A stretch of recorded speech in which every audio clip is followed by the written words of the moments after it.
Dah, kita mulai ya. Assalamualaikum warahmatullahi wabarakatuh.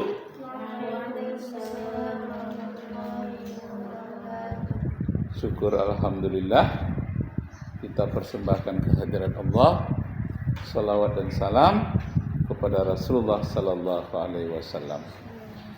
Bahasan kita tentang hukum di dalam Al-Quran dan kitab suci lainnya. Nah, sebagai pengantar, hukum-hukum di dalam Al-Quran itu sudah sempurna. Ayat Al-Quran menyatakan al-yauma akmaltu lakum dinakum wa atmamtu alaikum nikmati wa raditu lakumul islama dina. Pada hari ini telah kusempurnakan bagimu agamamu, telah kucukupkan nikmatku bagimu, dan aku redha Islam itu menjadi agamamu. Tanggal 21 ini ya. Pertemuan kita yang keberapa ini? Ketujuh, ya. Pertemuan ketujuh. Raihan izin ya. Izin. Ad-durun nafisah hadirah. Hadirah. Anisah hadirah. Maryam hadirah. Siti Anisah hadirah. Ya, Siti Anisah. Nah, baiklah. Di dalam Al-Quran dikatakan, wa man lam yahkum bima anzalallah. Siapa saja yang tidak berhukum kepada hukum Allah, faulaika humul kafirun.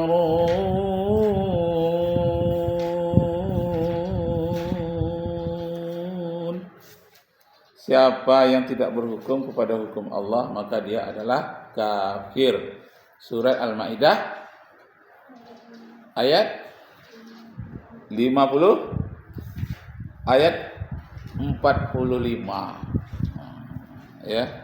Surah Al-Maidah ayat 45. Lompat ke ayat 47. Wa man lam yahkum bima anzalallah fa ulaika humuz zalimun. Siapa yang tidak berhukum kepada hukum Allah, maka dia zalim. Lompat ke ayat tadi berapa? 44 ya. 44, 45, 47. Wa man lam yahkum bima anzalallah wa ulaika humul fasiqun.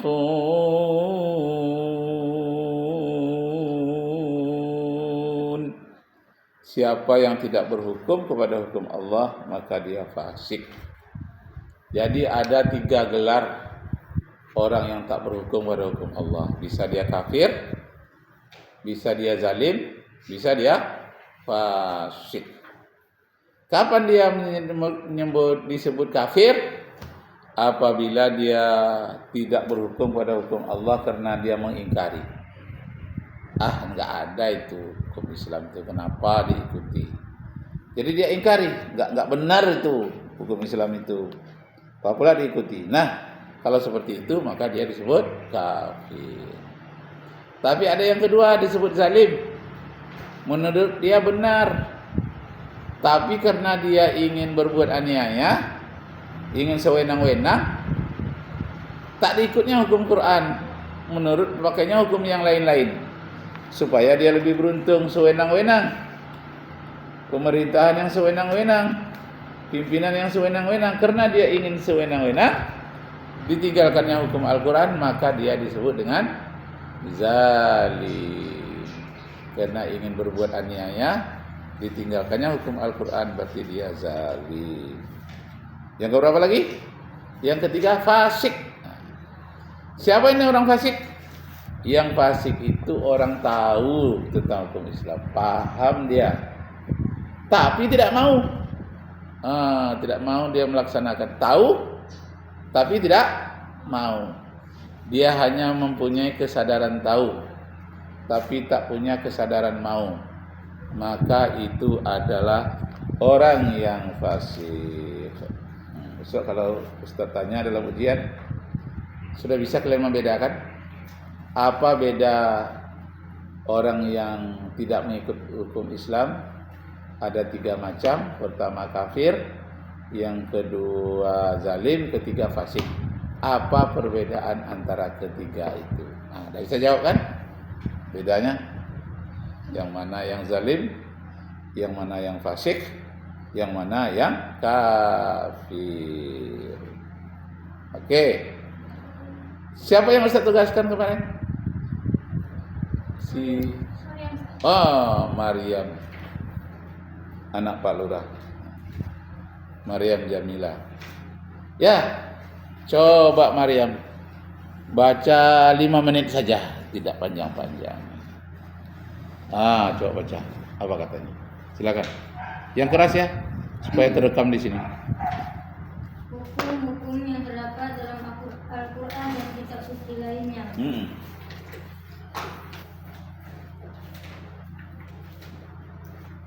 Sumber hukum dalam agama Islam yang paling utama dan pokok dalam menetapkan hukum dalam macam masalah dalam suatu jawaban adalah Al-Quran dan hadis. Iya. Sebagai sumber paling utama dan dalam Islam, Al-Quran merupakan sumber pokok dalam berbagai hukum Islam. Al-Quran sebagai sumber hukum isinya merupakan susunan hukum yang sudah lengkap. Selain itu juga Al-Quran memberikan tuntunan bagi manusia mengenai apa-apa yang seharusnya ia perbuat dan ia tinggalkan dalam kehidupan sehari-harinya. Iya. Sedangkan Al-Hadis merupakan sumber hukum yang kedua setelah Al-Quran, di samping sebagai sumber ajaran Islam yang secara langsung terkait dengan keharusan mentaati Rasulullah SAW. Iya. Juga karena fungsinya sebagai penjelas bagi ungkapan-ungkapan Al-Quran, mujmal, mutlak, am, dan sebagainya. Al-Quran merupakan hidayah Allah yang melengkapi segala aspek kehidupan manusia. Sumber paling utama dalam Islam adalah Al-Quran yang merupakan sumber pokok bagi akidah, ibadah, etika, dan hukum. Al-Quran merupakan sumber primer karena tidak lepas dari apa yang dikandung oleh Al-Quran itu sendiri. Di dalam Al-Quran sendiri dijelaskan segala sesuatu yang berkenaan dengan segala kebutuhan manusia demi kelangsungan hidupnya. Meskipun Al-Quran itu bukanlah ilmu pengetahuan dan bukan pula ilmu filsafat, tetapi di dalamnya terkandung pembicaraan yang penuh isyarat untuk ilmu pengetahuan dan ilmu kefilsafatan. Sejak pertama kali diturunkan, Al-Quran telah mengubah arah dan paradigma bangsa Arab dan Indonesia pada umumnya. Berbagai sisi kehidupan manusia mengalami pergeseran arah yang lebih baik dengan hadirnya Al-Quran. Hal ini merupakan salah satu pengaruh ajaran dan ilmu pengetahuan terkandung dalam Al-Quran. Iya. Sementara itu, ada yang mengatakan bahwa semua ilmu dan pengetahuan yang ada di dunia dan akhirat sudah tercantum semua dalam Al-Quran. Iya. Dalam Al-Quran, Allah Subhanahu wa Ta'ala berfirman, barang siapa tidak memutuskan dengan apa yang diturunkan Allah, maka mereka itulah orang-orang kafir.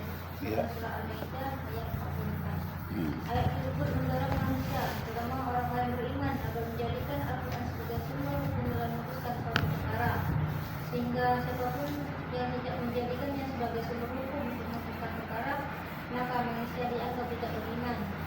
Hukum Allah SWT yang tercantum dalam Al-Quran semuanya dimaksudkan untuk kemaslahatan dan kepentingan hidup manusia sendiri. Allah SWT sebagai pencipta manusia dan ahli semesta Maha mengetahui terhadap apa yang telah berbuat agar manusia hidup damai, aman, dan sentosa. Al-Quran sebagai sumber hukum Islam. Pengertian Al-Quran secara bahasa. Al-Quran merupakan bentuk masdar, maka benda dari kata kerja qira'a yang bermakna membaca atau bacaan. Ada yang pendapat bahwa Al-Quran adalah masdar yang bermakna isim maf'ul, karenanya ia berarti yang dibaca atau makruh. Menurut para ahli bahasa, kata yang berwazan fi'il memiliki arti kesempurnaan. Karena itu Al-Quran adalah bacaan yang sempurna. Ya. Sedangkan pengertian menurut istilah, Al-Quran adalah kitab Allah yang turun kepada utusan Allah Muhammad SAW yang dalam mushaf dan disampaikan kepada kita secara mutawatir tanpa ada keraguan. Secara mutawatir tulis dalam mushaf dimulai dengan surah Al-Fatihah dan akhir dengan surah An-Nas. Nah, cukup ya.